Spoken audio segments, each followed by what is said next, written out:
Dinamarca, recién terminado el Gran Premio de la Ciudad de México, Carlos Sainz, el poleman, perdió un par de posiciones en la largada, recuperó volando con su Ferrari, lo hizo desde Austin en el Gran Premio pasado y se llevó el Gran Premio en el Hermanos Rodríguez. 1-3 de hecho para Il Cavallino Rampante, lo cual seguramente fue celebrado por la afición en México. Ya lo estaremos hablando con León y con Adal, que están listos para enlazar con nosotros. Checo Pérez terminó en la posición 17.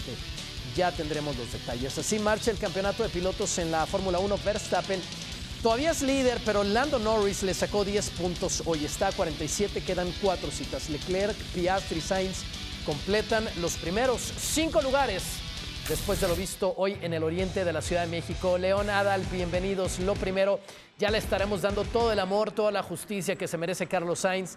¿Qué pasó con Checo Pérez? ¿Cómo estuvo lo de la penalización? ¿Y por qué no logró siquiera remontar un par de posiciones?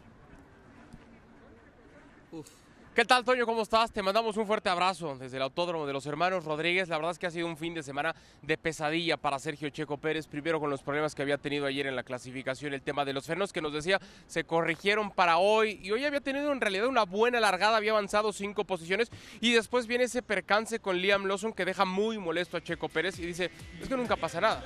Es que los comisarios a él nunca le hacen nada. Le había pasado con Alonso en el pasado, no le dijeron nada, ahora me pasa a mí. Estaba muy molesto Checo porque estaba haciendo un buen esfuerzo. Tiene daños León en el auto y eso condiciona muchísimo el auto para que pueda recuperar posiciones. Por eso tanto, porque la plática es, ya Verstappen sí está retomando, sí, pero Verstappen en su auto no tenía los daños que sí tenía Checo Pérez. Sí, eso obligó a Pérez a hacer 2 paradas en los pits y a pesar de que había salido con gomas duras y cambiar a medias, pues no fue suficiente para remontar más posiciones. Hubiera sido quizá otra historia si logra pasar a Liam Lawson en ese intento de rebase Checo Pérez, que además Adal comete un error de novato, un error increíble, la penalización de 5 segundos en esa muy buena largada, donde como bien dices de la posición 18 se va a la 13, le termina costando 5 segundos de penalización en la primera parada de los pits, porque su auto estaba ligeramente adelantado en la parrilla de salida y Checo sabía que no podía cometer errores y bueno, de una u otra manera, esa salida que le costó 5 segundos y después el contacto con Lawson, sobre todo ya eso, no León. poder, Segundos, obviamente, sí. ya no poder tampoco con Stroll la defensa, pues Checo se fue hasta la posición 17 con 3 pilotos retirados, así que Checo hoy fue último lugar en el Gran Premio de Fórmula 1 de la Ciudad de México 2024. Y eso suena muy duro, ¿no? Ya se había retirado en un año anterior y ahora terminar en 17-17 los que terminaron, pero ya está bien explicado, señores. Ahora bien, tenemos que seguir hablando del caso de Checo Pérez y de Carlos Sainz, porque como dicen, es algo muy importante para platicar. Por cierto, vamos a aprovechar este momento para darle la bienvenida al público que se está sumando a esta edición de SportsCenter. Aquí estamos Toño Rodríguez, Adal Franco, León Lecanda, para hablar del Gran Premio de la Ciudad de México. Así que vamos a seguir hablando de esto con un Carlos Sainz que ha terminado en el primer lugar. Pero entonces, señores, para ni siquiera poder rebasar a un carro, Checo Pérez, y ser 17 así de plano, ni él ni la máquina dieron para más el día de hoy.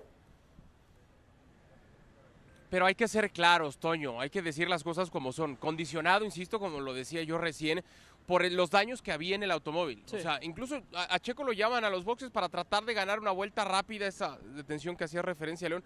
En realidad lo tratan para tratar de rescatar un puntito en toda esa pelea, y es que ni siquiera tenía un auto como para poder conseguirlo. Con Leclerc, pues, evidentemente sí termina por funcionar, pero cuando el auto tiene ese daño tan fuerte, Checo no puede realmente remontar posiciones y hacer algo distinto. Decías hace rato y me quedo con eso, si no hubiera tenido ese percance, otro gallo hubiera cantado, como decimos en México, ¿no? Sí, porque incluso Liam Lawson, antes de su parada de pits, pudo incluso remontar hasta la 4ª posición, el británico. Y eso significa que Checo, si lo hubiera rebasado, bueno, pudo haber estado en el tope y otra estrategia de carrera sin daños en el auto, pero por lo menos pudo haber sumado puntos. Por lo menos pudo haber entrado en el top 10, que él decía, ese era lo más importante para él, ¿no? Rescatar esa mala clasificación, largar en la posición 18, digamos en la penúltima posición de la parrilla de salida.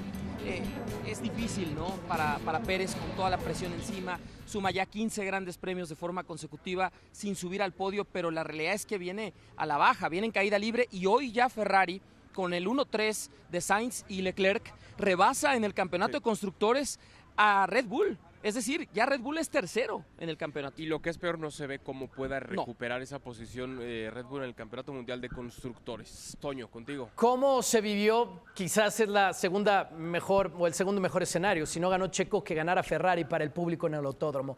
¿Cómo se vivió esa victoria de Carlos Sainz? Bueno. Increíble. Es el podio más espectacular, al menos para mí, Sí. con ese auto que va subiendo, toda la fiesta, lo reconocía el propio Carlos, estaba sonriente del momento. Si no es Checo, sí, tendría que ser o Alonso o Carlos Sainz, y afortunadamente para él y para Ferrari termina por ser así. Lo habíamos adelantado desde ayer, León, que Ferrari iba a andar fuerte este fin de semana, y en realidad Leclerc pudo haber terminado también segundo, pierde la parte trasera del auto y eso lo aprovecha muy bien Lando Norris para colarse y ganar un segundo puesto que acorta la distancia en el Campeonato Mundial de Pilotos. De 57 puntos con los que llegó de ventaja Max Verstappen se reduce a solo 47, es decir, ese error que tiene Leclerc que aprovecha muy bien Lando Norris termina por ser suficiente. A pesar de ello, Lando nos decía, está muy difícil que lo pueda alcanzar, o sea, bueno, pero te acercaste 10 puntos, algo, o sea, prácticamente sabe que es una misión muy difícil. Yo no lo veo como misión imposible. Yo tampoco, No queda Brasil la próxima semana, el Gran Premio de noche en Las Vegas y posteriormente al Medio Oriente, las últimas 2 carreras, Qatar y Abu Dhabi. Yo tampoco lo veo descabellado pensar que Lando Norris pudiera venir de atrás, sobre todo porque hoy se ve superior el McLaren al Red Bull. Indudablemente tuvo una buena salida Max Verstappen, o sea, la diferencia, ¿no? Segundo en la parrilla de salida el día de hoy contra el 18 de Checo, pero si uno nota, por ejemplo, la recuperación de Oscar Piastri de irse de la posición 17 a posición 8 y lo que no pudo hacer Checo Pérez, pues se nota que el McLaren es un auto superior hoy al Red Bull. Hoy por hoy Ferrari es la segunda fuerza detrás de McLaren, es así. Pero Ferrari ha dado un paso importante. La semana pasada el 1-2 en Austin, ahora el 1-3 en México. Y por el error de Leclerc que mencionas, saliendo del estadio. Aunque venía presionando mucho a Lando Norris, incluso en la radiocomunicación, Carlos Sainz llegó un momento en el que él siente que se le acerca y estaba a más de 5 segundos de distancia a Leclerc, que decía, creo que esto no es positivo para el equipo. Yo le preguntaba a Carlos, ¿crees que eso influyó? Y dice, bueno, en ese momento yo lo sentí. A la postre mi lectura es sí, porque se queda Leclerc con el afán de perseguir en el primer lugar a Carlos Sainz y ni se entera que le viene presionando y pisando los talones Lando Norris, ¿no?